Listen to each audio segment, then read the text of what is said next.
Hello, today we're playing Warcraft Rumble, and you need to have this for Baron Rivendare if you want to compete in PvP, and it's called Chill of the Grave. Summon a skeleton mages instead of warriors. Let me tell you, this makes the world of difference when you're playing this character in PvP as your commander, and they're going to run this build right here. You're going to run Necromancer, then you're also going to have the Safe Pilot along with skeletons for a nice unit you can place to back up your units or simply take chests easier. You're going to go with Quillbore, Blizzard, of course, for that mass AoE frost damage that all Lich Kings need to be able to unleash, and then Huntress, which is my favorite character in the game. Now, as you can see, we are right now dominating the map, and one of the best things with the current tower, with the Dragon Towers, the mages don't really get destroyed by the tower fast, and having them hit with those frost bolts are fantastic, allowing you to slow your enemies down.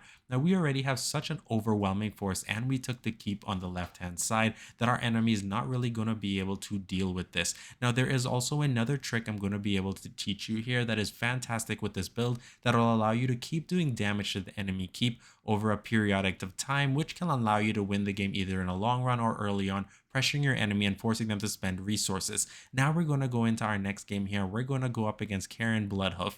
Now, as you can see here, he is a fantastic AoE champion, and that is something we need to particularly pay attention to. We also see him drop the Ogre as well as the Murlocs, which is an interesting move. Thankfully, we were able to collect those chests before he could do anything, which allows us the ability to keep higher resources. Remember, controlling the resources on the map is something very important. Now, as you can see, I did send my Necromancer, but I changed my arrow. The main reason for that is so my Necromancer could go on the bridge and blast the characters under it, no problem.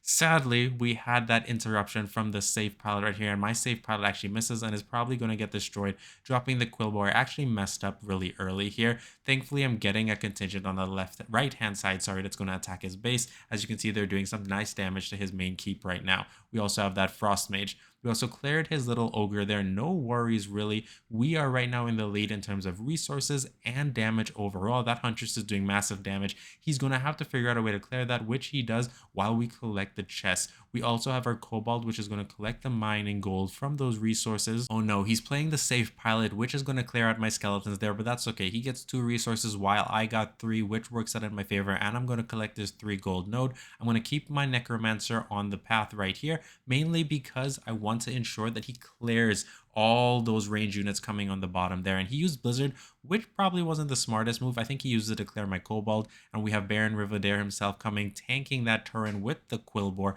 and the Huntress coming straight down the middle. We're going to pop the Safe Pilot mainly because the Safe Pilot is not going to be destroyed by the tower. We're going to tank it for a good while doing damage. Now that turret hit my Huntress, which kind of sucks, which means my Huntress is no more. And we have Baron River there with a nice skeleton contingent. And sadly, he does use a Safe Pilot, which is probably going to clear out that contingent. However, we're collecting resources while he's spending resources to try to clear all the enemy units I sent towards his base. Now, he does have the Dark Spear Troll with the Safe Pilot coming up there. We're going to drop the Necromancer and look for an opportunity, and we're going to go with the beautiful combo to do damage to his base, which we're basically going to do by dropping the Quillbore on one side. Then we're going to drop the Safe Pilot on the other side, mainly so the Quillbore can tank the damage, while the Safe Pilot just does so much nice laser beam action right there. We do have to clear the Dark Spear Troll. The Necromancer is doing fantastic on the bridge, as well as my Frost Mages. Really, this is such a great build overall. It allows you to pressure your enemies so well that they can barely recover. That Tauren Warrior one-shotted my Safe Pilot, but Blizzard right here should be enough. I'm pretty sure it's going to be, and there we go with the GG victory right here. Now we're going to go into our second game, which is going to be very interesting against Jaina Proudmoore. I'm not exactly sure the build she is running, so what I do know I have to worry about is maybe the spells that she might be carrying. Maybe she's running an execute build, who knows. We do have Wolf and Quillbore coming down. They instantly deleted my Frost Mage. Sadly, right here as well, we have an issue. I dropped my Quillbore and Baron Rivendare a little too early, and he has a lot of Murlocs and Harpies. This is something I need to pay attention to. My Necromancer actually got wrecked. That's sad because I was hoping my Necromancer would have been able to push back that contingent by himself. It did not look like it. Now we need to figure out what to do. Hopefully Baron Rivendare is able to get those chests, maybe if they spawn in time. I also have to figure out a way to collect the resources from those mining nodes. I'm getting a lot of damage on my main base right now. Don't give up and just keep thinking of ways to counter the enemy while collecting resources. What I may have to do is actually start to place units to pressure his base so he can stop sending out attack waves. Oh no, this isn't looking too good. That Quillbore actually tanked a lot of damage. This is not looking great, but we're not giving up here and we're focusing. We did clear the wave. We do have a Frost Mage and the safe pilot going towards his base. We're dropping skeletons mainly so we can collect as much resources. The Cobalt is out on the field right there. We do have that Wolf, the Prowler coming down. The Prowler should be easily taken out. We also have the Cobalt getting those mining nodes, which is fantastic. Sadly, the Harpies are there, so we're trying to get gold for the safe pilot. If the safe pilot is getting good range here, maybe able to clear out all the Harpies. No, can she blast before she dies? It looks like the Harpies probably have the talents that do extra damage. We need to clear this out immediately. She's going to go in for the combo with the Quillbore on the safe pilot. We need to clear this as fast as possible. We're going to drop Huntress here. Oh no, the base is so close. We did a little damage to his base, but we're on a sliver of health. One more attack is probably going to end it for us, but we're going to keep pressuring. Thankfully, that Necromancer is keeping the enemy busy, and my battery went to 20%. You saw it there yourself. Hopefully, it stays on long enough so we don't have to die off here and we can continue this on. The Necromancer coming down the middle. We do have to cancel that Prowler because my base is so on fire that one more hit is all it's going to take. Thankfully, look at that mage right there. We're going to drop the combo here with the Quillbore and make sure it's clear. Then we're going to drop the safe pilot on the other side while the enemy is getting distracted by having to defend their base. We are just going to make sure we don't lose this game because he did summon the Quillbore, dropping the Blizzard down. Yes, it wasn't fully worth it, but at the same time, we had no other choice. And I think we do come with the massive upset here with the comeback coming victorious. I will be very honest with you. I am in complete shock that we were able to come back from that and that I even had the opportunity to record this, telling people the story. They may not believe me, but I have it recorded and man, I feel really good about that. So this is probably going to be a great game as well because I'm super hyped. We do have the Necromancer coming up on the left-hand side. Hopefully the Necromancer gets a chance to eliminate Baron Rivendare right there. That would be very great for me. Oh no, the safe pilot, man. And at least he can't stop the safe pilot and we get rid of the middle contingent. Now those Alliance Knights, the Stormwind Knights, are going to be a little issue. He does have rogues following him in the background. I probably used Baron Rivendare a little too early. So what we're going to use there with the Huntress, and we're going to have to use Blizzard here because of that Dark Spare Troll who's doing massive damage. So we're clearing out all the resources he just spent. Hopefully my Huntress is able to eliminate them. We do need to collect those resources down the middle and those mining nodes are full. So getting a Cobalt out to collect that would be fantastic.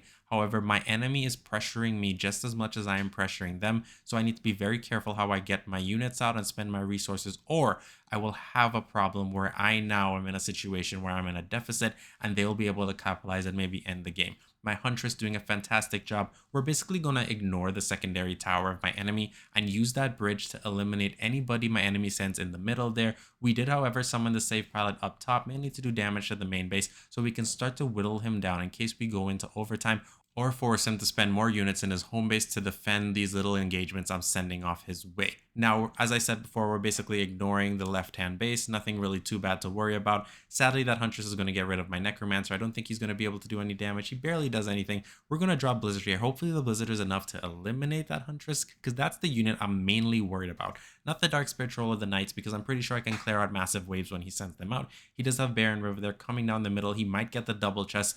There's nothing I can really do about that. So my Necromancer is going to easily be able to take him out right there. Oh, he's able to contest that chest, which is fantastic for me. And he does summon more units right there. We were going to summon the safe pilot, but it's not worth it. Let him push that unit's composition out a little more. Then we're going to summon in our nice safe pilot and Quillbore maybe to do some damage to his main base while we deal with that. Now, what I'm noticing is he's not changing the arrow. That's something I need to pay close attention to. And now we're going out with that combo by his base while we're going to deal with this with Blizzard right here. It should eliminate a lot of the units as well as weaken his knights because it's just two knights. They're not going to take that tower by themselves. So we drop the Cobalt, dropping some skeletons right there. So hopefully the Cobalt gets the opportunity to collect those mines, dropping the Quillbore to get that chest if we're lucky. We did do a little bit of damage towards his base, which is nice. Again, we're right now pushing to see if we could whittle him down or go into overtime where we could come out victorious, dropping the safe pilot to do more damage to him while the Huntress is there tanking it. Hopefully it works out where we can get him to half or below half, dropping Baron Revel there right here. Now the main reason I did that was to hopefully get the turret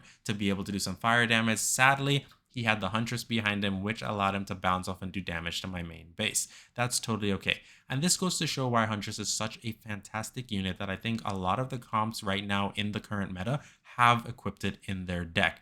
Now, obviously, we're changing towers soon, so it's going to be very interesting to see how the rocket towers do overall. Nice Blizzard. Let me tell you, if I did not have Blizzard with this build, I am not 100% sure if we would have been in the game this long. Blizzard has saved me so many times, getting rid of the Griffins, getting rid of the Darkspear Troll, a lot of that extra far damage that I would have to worry about. Now we have 52 minutes left. We're doing small damage to his base. We do have a massive equipment of knights coming right here. Now if he had Tyrion Forging or some range, this knight squad would really have me worried, but it's not really something for me to pay too much attention to, as one more Blizzard or my units right there will be able to clear. No worries at all. We do have Necromancer, which we're going to place to reinforce that section right there, because he's just spamming out knights. 30 more seconds, and let me tell you, once it gets to that 10-second, the way his base is damaged right now, I don't really have much to worry about. That's why I keep summoning the combo of Quillbore and Safe Pilot to keep whittling down his base as much as possible, dropping the skeletons there. Sadly, the Darkspear Troll, come on, they got this chest. They got the chest, guys, which is fantastic for me. At least we're holding the left-hand flank, and this is going to be GG here. My plan worked out. We had two massively intense and fantastic comebacks here. I love it. GG.